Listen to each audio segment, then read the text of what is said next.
clever girl. Velociraptor expert Robert Muldoon of Jurassic Park fame is tragically absent from Westworld, despite the Michael Crichton ties that bind the two franchises, but the dinosaur hunter would have been very much at home in the latest episode of the HBO series. It's not just because Muldoon's proficiency at hunting big game would have come in handy in the Park 6 sequence that opened up Sunday's episode, mind you, though that's certainly a factor. It's more that his aforementioned final words, uttered before his immediately ensuing evisceration, are apt in connection to the way the episode subverts the audience's expectations. Ever since the first season finale, fans have waited with bated breath to dive headfirst into Shogun World, the park beyond Westworld first glimpsed, and barely at that, by Maeve Thandie Newton in her attempt to break out into the real world. In the third episode of Season 2, creators Jonathan Nolan and Lisa Joy finally deliver on the promise.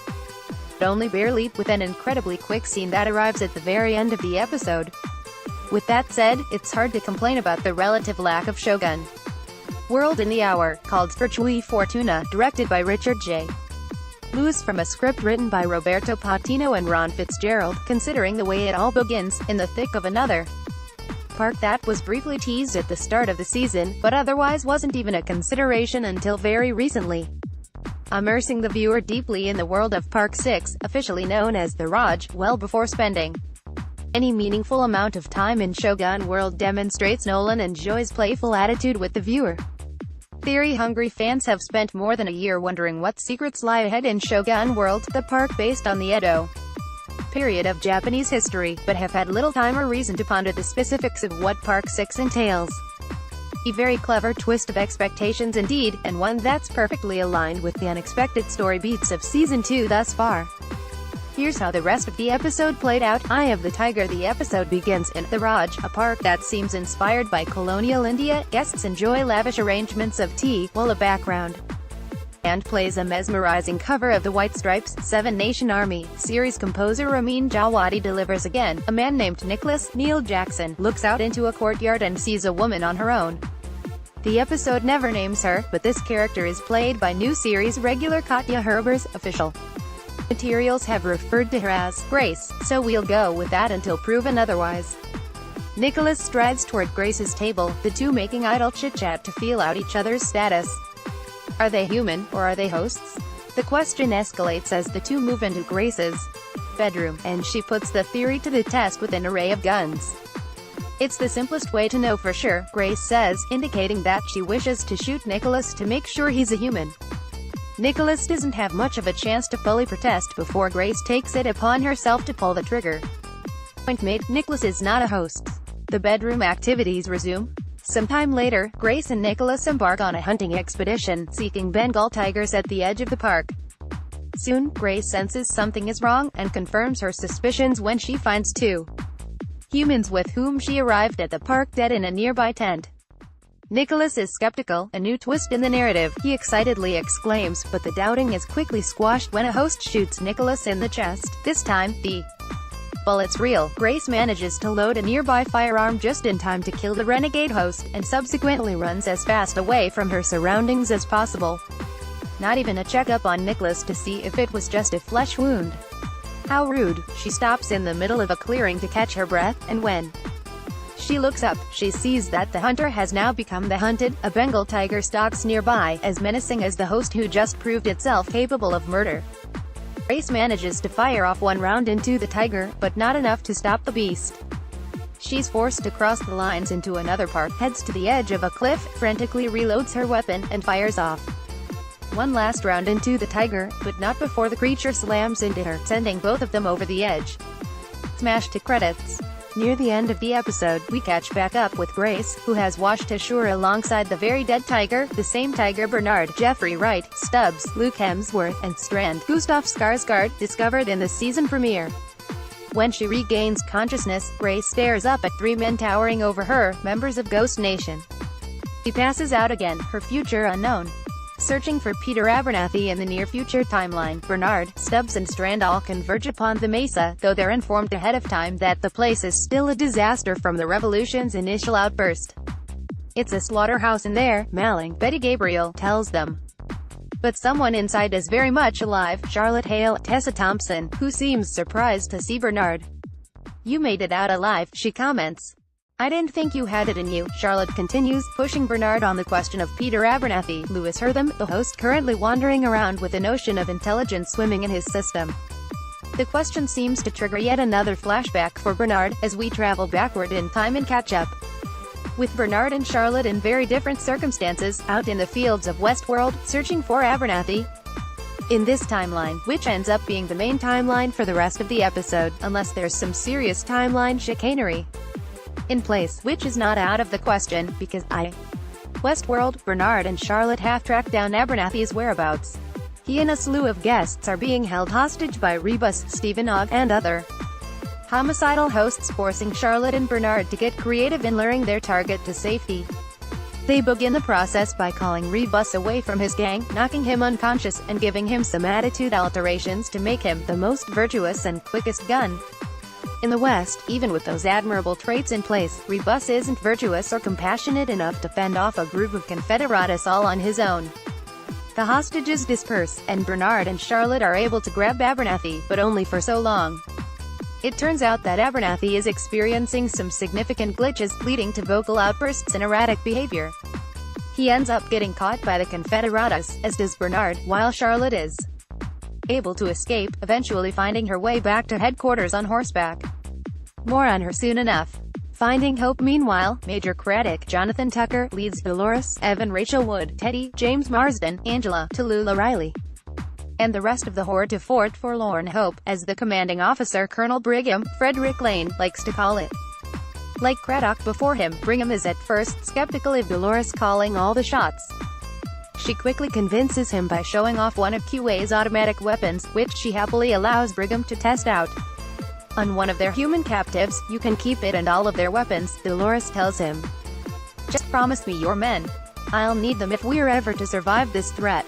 This threat, for what it's worth, comes in the form of droves of security forces that are on their way to stop Dolores and company's revolution, little more than a day's ride away. Brigham falls in line, allowing Dolores troops into the fort. Hours later, some more guests arrive as well, including two hosts, Bernard and Abernathy. Dolores immediately recognizes her father, and recognizes that he's unwell.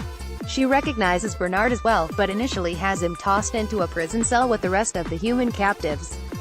Dolores tends to her father, as does Teddy, at least initially, due to his many deaths and due to the fact that Dolores' father was replaced by another host not terribly long ago. Teddy doesn't recall ever having met Abernathy.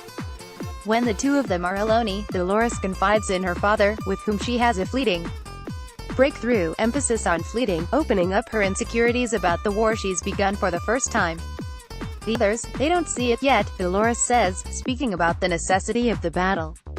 But you understand, don't you? Sadly, Abernathy doesn't understand much, as he regresses once again, mumbling about needing to get to the train. Dolores promises to help her father, and she takes those first steps by recruiting Bernard.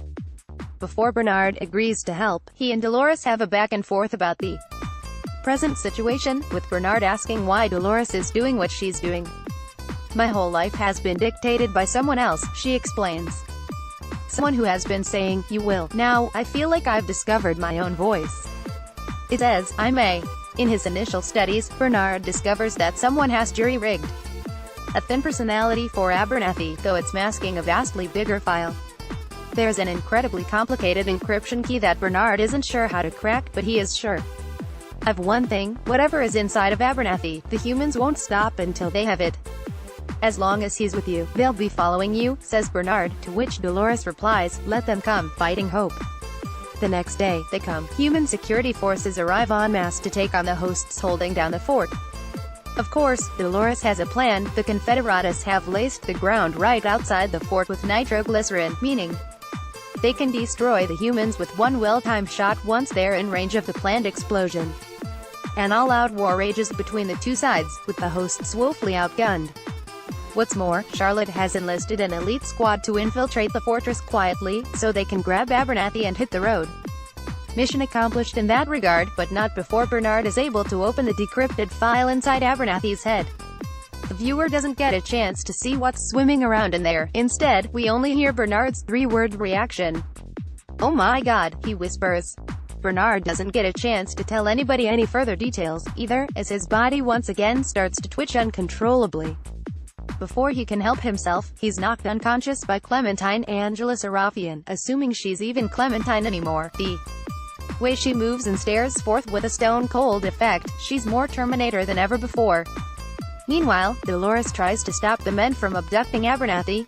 Instead, she receives 2 gunshots, one to the shoulder, and one to the abdomen, in her pursuit of her father's captors. She pushes through the pain, and commands Teddy to send the horde in every direction in order to find Abernathy.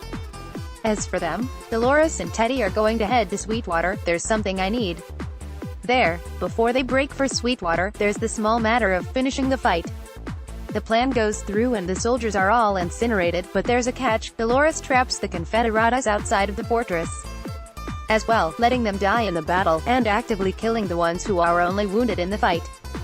Craddock is furious with Dolores' treachery, to which she coldly replies, "The truth is, we don't all deserve to make it." Dolores orders Teddy to execute Craddock and his men. Indeed, her exact words, "Take this dog out back and put him down with the rest," but Teddy is still having trouble fully embracing Dolores' vision. Craddock talks some smack on his way toward death's door, which still isn't enough to get Teddy to shoot a man in cold blood. Instead, he releases Craddock and the other Confederados he was supposed to execute, all while Dolores watches, deeply disappointed. Journey into Shogun World. Throughout the episode, another storyline plays out. Maeve, Thandie Newton, Hector, Rodrigo Santoro, and Sizemore, Simon Quarterman, continue their trek to find Maeve's daughter. While they're out in the open, they encounter members of Ghost Nation, which is deeply triggering for Maeve, considering she associates them with terrorizing her and her daughter in a previous build. Thankfully, due to the time he spent out in the wild, Hector knows Ghost Nation's culture and can speak their language. He learns that he and Maeve are free to continue on their current path, but only if they surrender Sizemore. It's not an option, according to Maeve. "I need him," she implores. Hector, ever the romantic, complies with Maeve's request. The 3 of them flee and find refuge in a nearby outpost, where they will be able to navigate an underground tunnel toward their next destination. While underground, Hector and Maeve share a tender moment, which disturbs Sizemore. He says that they were both designed to be alone, some attraction, but never a relationship. Hector is supposed to be in love with a woman named Isabella, according to Sizemore, which riles the bandit up enough that he nearly takes Sizemore's head off. He eases down at Maeve's request, "Darling, he's fragile," and begins to declare his love for Maeve, leading Sizemore to finish Hector's sentence. It's a rare sign of dominance from Sizemore, showing off that even when the hosts are thinking independently, many of their original ideas are born from dialogue previously written by folks like Sizemore. Soon, the group encounters explosive amounts of violence ensuing in the surrounding hallways. The trio seeks refuge, but they're sufficiently calmed when they see the source of the action, Armistice, Ingrid. Also Bertel, last seen removing her own arm in order to survive the slaughtering at the Mesa. Now, Armistice has a new arm, presumably due to 2 new friends she's made along the way, technicians Felix, Leonardo Nam, and Sylvester, Ptolemy Slocum, tied up as hostages.